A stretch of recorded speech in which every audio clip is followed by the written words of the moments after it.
Assalamualaikum warahmatullahi wabarakatuh. Saya Siti Zuraida binti Muhammad. Okey, pada pagi ini saya ingin membentangkan berkenaan dengan hash conformity experiment.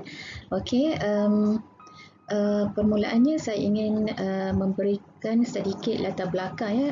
Siapakah Ash? Okey, Ash dikenali sebagai Solomon Elliot Ash.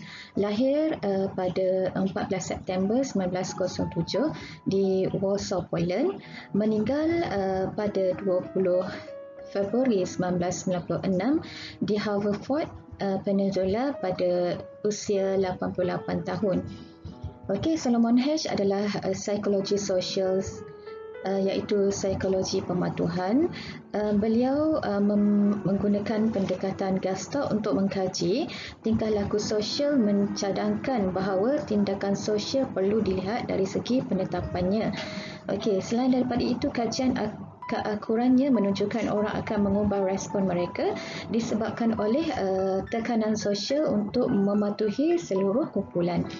Okey, sedikit penerangan berkenaan dengan prosedur conformity experiment ya. Kita boleh lihat di sini sedikit video yang saya akan paparkan. Petikan video ini adalah irisan daripada Dr. Brian G. Collins PhD. Kajian keakuran hash menunjukkan orang akan mengubah respon mereka disebabkan oleh tekanan sosial untuk mematuhi seluruh kumpulan. Okey, hash study mula dengan mengambil penyertaan peserta dalam sebuah bilik yang direkodkan untuk melihat a visual perception test.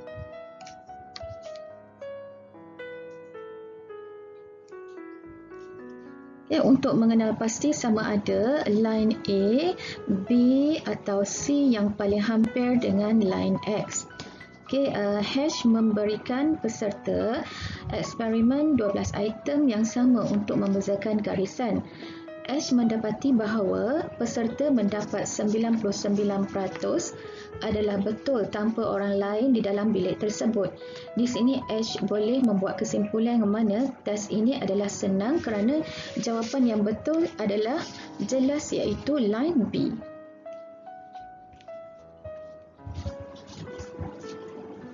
Okey, kita lihat pula kepada eksperimen yang kedua.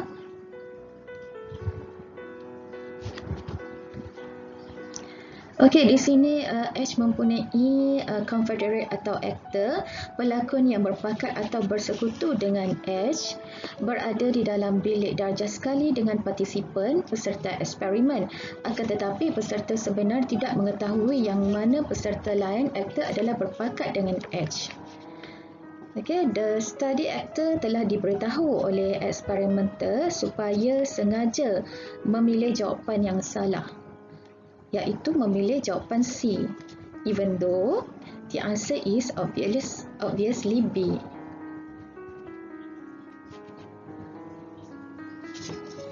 Dan back to the classroom, ketiga-tiga aktor tadi perlu menjawab soalan eksperimenter dengan jelas dan terang. Line mana yang paling hampir dengan line X? Aktor pertama menjawab line C, aktor kedua pula juga menjawab line C. Aktor ketiga juga menjawab line yang C yang salah. Dan tiba-tiba partisipan pun confused yang mana harus jawapan yang betul. Tetapi partisipan ni dia mengikut kawan-kawan yang lain memberikan jawapan yang salah iaitu line C.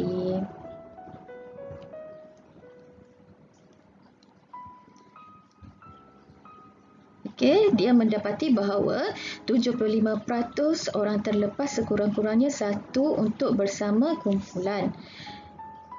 Ash mendapati apabila aktor menjawab jawapan yang salah, seperti mana contoh eksperimen sebelum ini, seorang menjawab A dan seorang lagi yang menjawab C, ataupun apabila terdapat dua partisipan instead of one, the other confirming ataupun dengan sengaja menjawab jawapan yang salah untuk bersama kumpulan adalah menurun.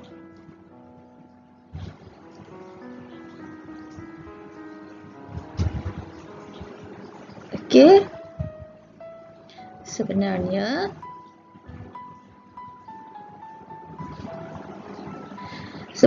hanya 5% 5% sahaja subjek yang gagal menjalani ujian apabila dua peserta dimasukkan dalam kajian yang sama. Kajian Hash menunjukkan bahawa kita dengan sengaja akan melakukan perkara-perkara yang kita tahu salah untuk dipatuhi apabila kita tahu orang lain dalam kumpulan yang sependapat dengan kita.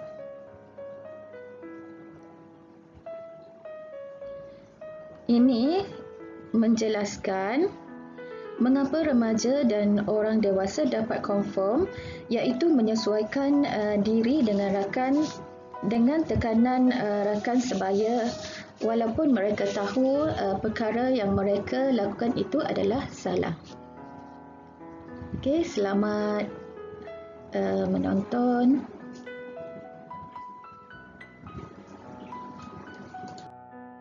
Okey, baik. Untuk yang seterusnya ialah sumbangan eksperimen ya. Yang pertama ialah sumbangan eksperimen Ash ni ia memberikan sebagai sumber inspirasi, iaitu Ash ni adalah perintis psikologi sosial dan psikologi Gestalt.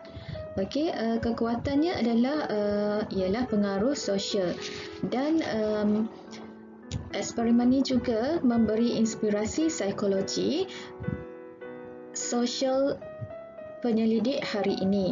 Okey, di samping membantu ahli psikologi memahami apabila kesesuaian mungkin berlaku ataupun apa yang boleh dilakukan untuk mencegahnya.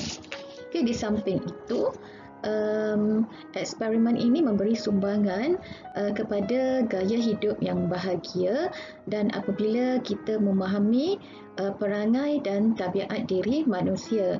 Okey, bila kita memahami perangai dan tabiat diri manusia, kita juga boleh memahami kesan tekanan sosial terhadap tingkah laku seseorang individu tersebut. Okey, baik. Mari kita tengok pula bagaimana teori of conformity ini diaplikasikan dalam kehidupan seharian seperti dalam bidang kesihatan, undang-undang, pendidikan dan juga tempat kerja. Baik, saya akan ulas satu persatu ya. Contohnya dalam bidang kesihatan, apabila kita memahami bagaimana tekanan daripada majoriti sosial, secara tidak langsung kita tahu cara untuk menangani tekanan tersebut dan ia berbeza daripada segi jantina. Caranya sama ada untuk kita bertindak fight atau flight ataupun tend and befriend. Selain daripada itu, dari segi aspek pencegahan pula, iaitu dengan mempromosikan gaya hidup, tingkah laku, tabiat dan rutin yang sihat. Sebagai contoh, okey, bagi memutuskan jangkitan COVID-19 ini, kita terpaksa akur dengan majoriti sosial dan dengan kuasa kerajaan yang diberikan dengan mengambil vaksinasi dan mengamalkan norma baharu ya dalam kehidupan seperti pemakaian pelitup separuh muka, penjarakan dan juga sanitasi. Okey, dari segi undang-undang pula, okey, kita dapat lihat melalui keputusan sistem juri. Okey, di mana sistem ini perlu mencari cerita yang konsisten dengan kes dan barulah keputusan dapat dibuat secara berkumpulan.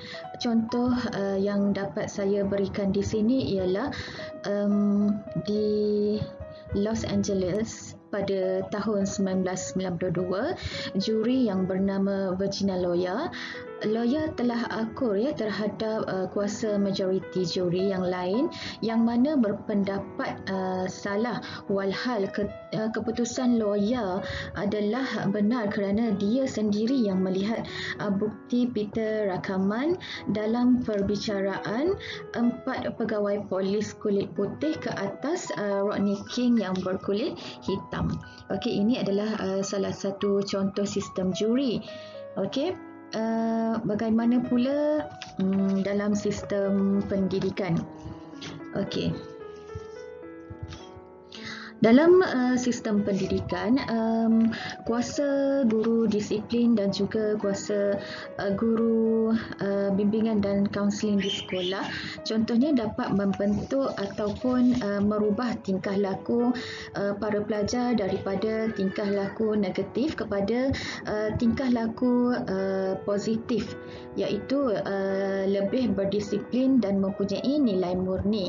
Okey, selain daripada itu juga pengaruh pembimbing rakan sebaya di sekolah juga mempunyai pengaruh rakan-rakan mereka dan merupakan kumpulan sokongan kepada remaja.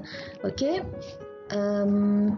Kita lihat pula di segi tempat kerja bagaimana aplikasi ini berfungsi.